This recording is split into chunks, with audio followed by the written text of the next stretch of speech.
Olá, como vai? Começa agora o Destaque ONU News, edição especial, hoje com o nosso convidado, o presidente Fernando Henrique Cardoso, presidente do Brasil por 2 mandatos consecutivos. Em 2003, ele foi convidado pelo então secretário-geral da ONU, Kofi Annan, para liderar uma revisão da relação das Nações Unidas com a sociedade civil.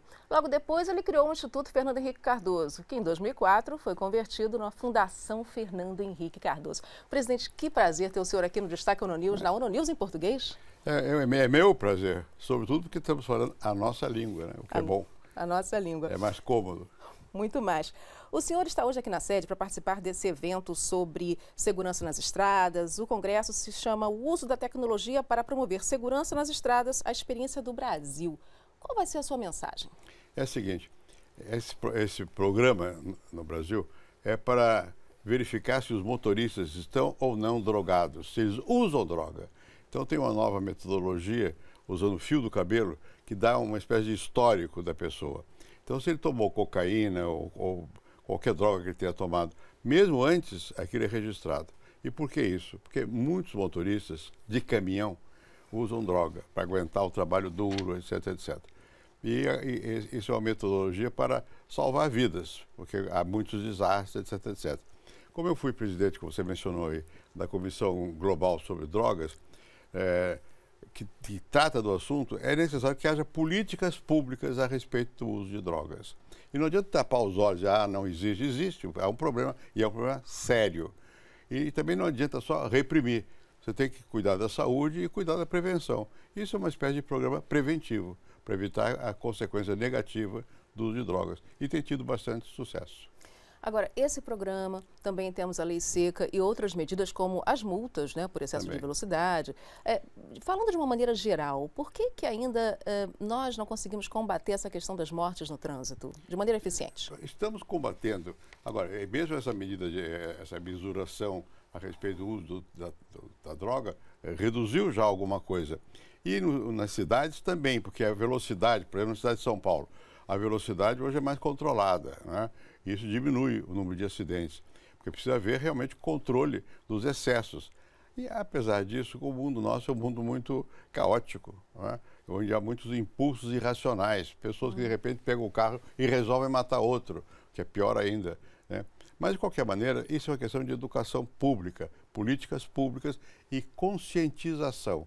Não se combate questões como droga, trânsito pesado, etc., sem que as pessoas participem. O mundo de hoje requer, por causa dos meios de comunicação, todo mundo sabe de tudo. E requer que você chame a pessoa à sua consciência. Não adianta só dar uma ordem, é preciso que essa ordem seja compartilhada. E é difícil, criar uma cultura democrática de massas com os novos meios de comunicação. E, portanto, tecnologia é importante. Quer dizer, tem que haver realmente também uma mudança de mentalidade. De cabeça, de cultura, né?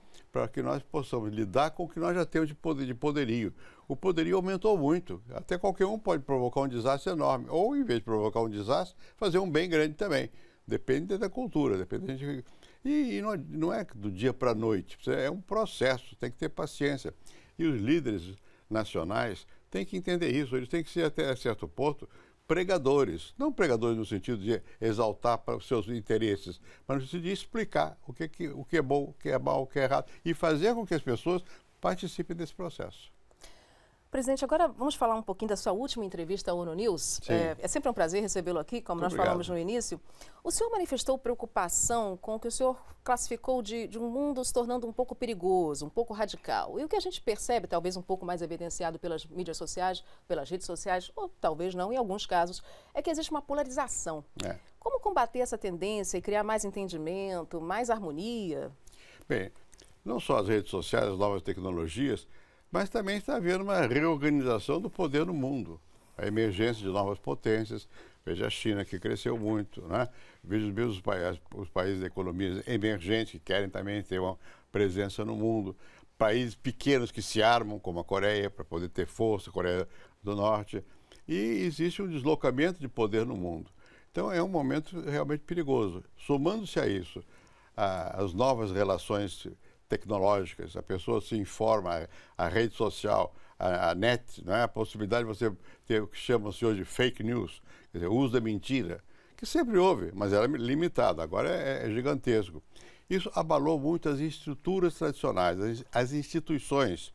Então, por exemplo, onde há democracia representativa e partidos, em toda parte, você tem um certo mal-estar, porque são estruturas que já não correspondem mais às possibilidades de participação direta das pessoas.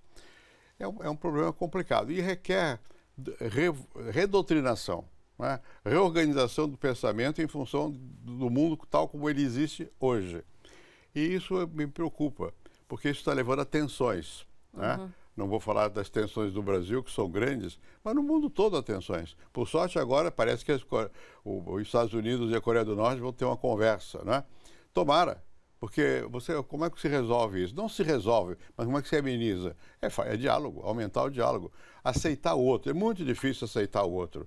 E é preciso aceitar o outro. Há diversidade. Não adianta eu querer que todos sejam iguais, porque não são iguais. Iguais eu digo, o modo de organizar a vida política, nem em nada somos iguais, mas tem que ver que diferença não quer dizer inimizade, não quer dizer oposição. Não é fácil, mas eu acho que a responsabilidade da liderança global hoje é precisamente de aumentar a ligação entre a diversidade e a tolerância do outro. Mas essa tendência de polarização, como é que ela começou? Ela vem de longe, sempre existe. A dominação faz parte do ser humano querer mandar no outro, né? E por que se criou o Estado? O Estado foi criado para dizer, olha aqui, tem que ter regras, senão é violência. Eu só tenho a violência, é o Estado. Eu que controlo a polícia, a justiça e tal. Senão, na verdade, na lei da selva, o mais forte ganha do mais fraco. E nós temos que evitar que isso seja transformado numa regra no mundo todo. O mais forte impor ao mais fraco. Por isso é importante aceitar a diversidade e ver que o fraco é fraco a partir de uma perspectiva, mas talvez de outro não seja. E tem que dar espaço para a evolução. E falando agora em diversidade, nós aqui na ONU em português transmitimos para todos os países de língua portuguesa, para as diásporas. Então eu gostaria de perguntar para o senhor se existe alguma mensagem que o senhor quer deixar para esses jovens que querem construir um mundo mais sustentável, mais inclusivo, mais próspero. Eu acho que a principal mensagem é o seguinte: não desistir. Por mais difícil que sejam as coisas, a gente não tem que desistir, tem que tentar. E não se faz nada sem convicção. Ou quando se faz, não é bom. O bom é fazer aquilo que você acredita, sabendo que o outro pode acreditar em outra coisa. E, portanto, não sendo intolerante, não sendo fundamentalista, não achando que só você tem a razão. Mas não desistir e abrir o espaço para que você, na argumentação, na emoção também, você possa ganhar o outro. Acho que isso é fundamental. E acho que o jovem é quem tem responsabilidade maior até. Porque a partir de certa idade, no meu caso, o que a gente pode fazer? Isso é olhar o que os outros vão fazendo, né? Tentar dizer, olha, no meu tempo, mas quando você começa a falar muito no meu tempo, você já era, né? Continua inspirando, continua inspirando. Presidente Fernando Henrique Cardoso, muito obrigada pela sua entrevista à ONU News. Um prazer. Muito obrigada. Obrigado.